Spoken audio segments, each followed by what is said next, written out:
Doctor Ambedkar बहन के गहने गिरवी रखकर बेटे को किताबें देते थे पिता डॉक्टर अंबेडकर का जन्म 14 अप्रैल 1891 को मध्य प्रदेश के मऊ में हुआ था। उनके परिवार की जड़ें महार जाति से जुड़ी थी, जिसे तब भारत की अछूत जातियों में गिना जाता था।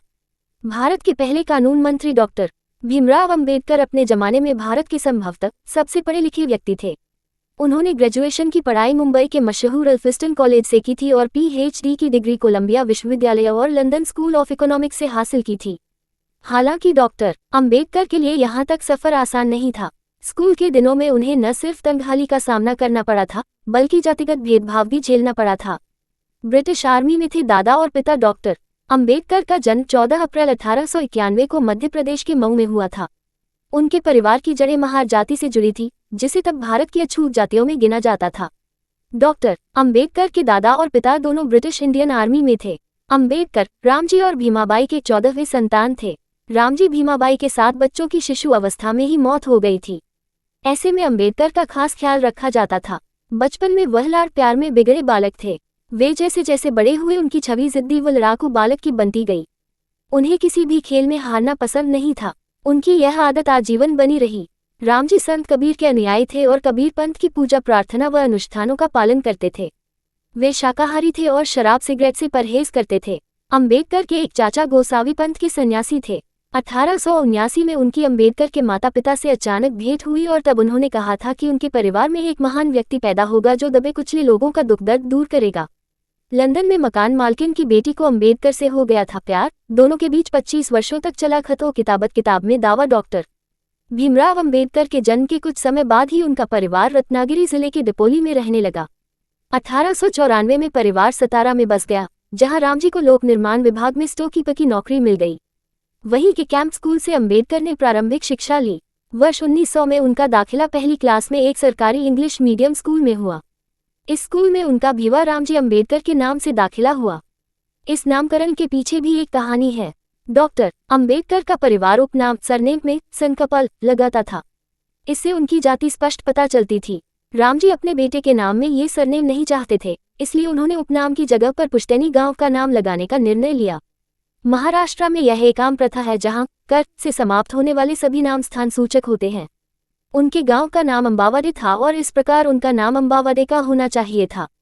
फिर वह अंबेडकर कैसे हुए? अमेरिकी मूल की भारतीय नागरिक और प्रसिद्ध समाजशास्त्री गेल ओम्वेड अपनी किताब अंबेडकर प्रबुद्ध भारत की ओर में अंबेडकर के नामकरण का किस्सा बताती हैं।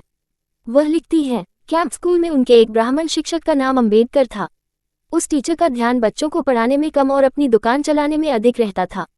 हालांकि वह बच्चों का देखभाल अच्छे से करते थे। भीवा उनके प्रिय शिष्य थे। वह रोज भीवा को खाना खिलाते थे ताकि उन्हें लंच के लिए दूर अपने घर आना जाना न पड़े। उसी शिक्षक के सम्मान में बालक का नाम अंबेडकर पड़ गया। बाद के वर्षों में जब अंबेडकर गोलमेज सम्मेलन के शिष्टमंडल के सदस्य बनाए गए, उस मौके पर उक्त शिक्षक ने अंबेडकर को एक भावपूर्ण पत्र लिखा। 1927 में जब अंबेडकर की उस शिक्षक से भेंट हुई तो उन्हें गुरु के रूप में सम्मानित किया। इस प्रकार आधुनिक भारतीय इतिहास का ये लोकप्रिय नाम एक ऐसे शिक्षक के नाम पर पड़ा जो शिक्षण कार्य की दक्षता के लिए तो नहीं जाना जाता था, लेकिन वह एक नेक इंसान थे। बहन के गहने बेच अंबेडकर के लिए किताब लाते थे। रामजी चांगदेव भवानराव खेरमुडे ने अपनी किताब डॉक्टर भीमराव रामजी अंबेडकर में डॉक्टर अंबेडकर को उद्धृत किया है। मैं BA पास कर लूं, इसके लिए मेरे पिता बहुत परेशान रहते थे। सूर्योदय के पहले का समय अध्ययन के लिए उपयुक्त था क्योंकि उस समय मन शांत और अनुशासित होता है। परीक्षा के दिनों में मेरे पिता मुझे सुबह 2 बजे उठा देते थे।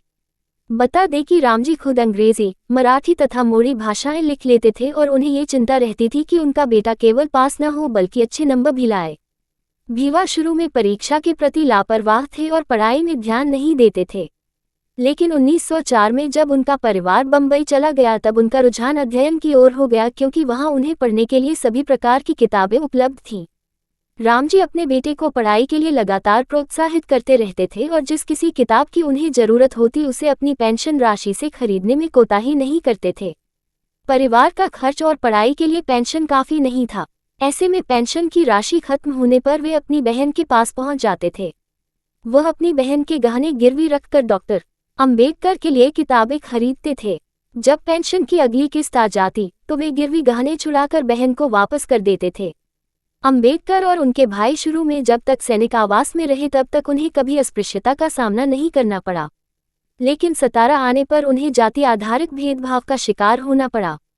रिकॉर्ड से गायब है भारत के पहले कानून मंत्री डॉक्टर अंबेडकर का इस्तीफा। प्रधानमंत्री कार्यालय से लेकर राष्ट्रपति सचिवालय तक ने खड़े कर दिए हाथ। स्कूल में झेला जातिवाद। गेल उम्मेद बताती हैं कि अंबेडकर और दूसरे दलित बच्चों को कक्षा में अलग बैठना पड़ता था। कोई भी नाई बाबा उनके बाल काटने को राजी न था। जब उन्होंने संस्कृत पढ़नी चाहिए तो उन्हें पता चला कि यह अछूतों के लिए प्रतिबंधित है। उनके पास केवल अंग्रेजी और फारसी का ही विकल्प था। वर्ष 1904 में रामजी की नौकरी पूरी होने के बाद पेंशन की राशि से दोनों लड़कों की पढ़ाई पूरी करवाना संभव नहीं था।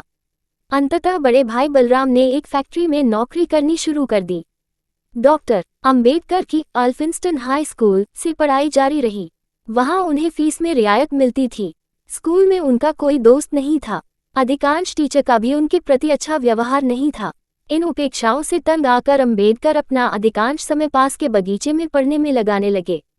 इसका एक फायदा ये हुआ कि विल्सन हाई स्कूल के तत्कालीन प्रिंसिपल कृष्णअर्जुन राव कैलुस्का का ध्यान इस पढ़ाकू विद्यार्थी की ओर गया। कैलुस्का एक सुधारवादी विद्वान थे। कैलुस्का ने अंबेडकर को अपना परिचय दिया और फिर काफी समय तक उन्हें प्रोत्साहित करते रहे। सूचना सिर्फ मान्यताओं और जानकारियों पर आधारित है। यहाँ ये बताना जरूरी है कि यह मेरा वीडियो किसी भी तरह की मान्यता जानकारी की पुष्टि नहीं करता है। किसी भी जानकारी या मान्यता को अमल में लाने से पहले संबंधित विशेषज्ञ से सलाह लें। धन्यवाद।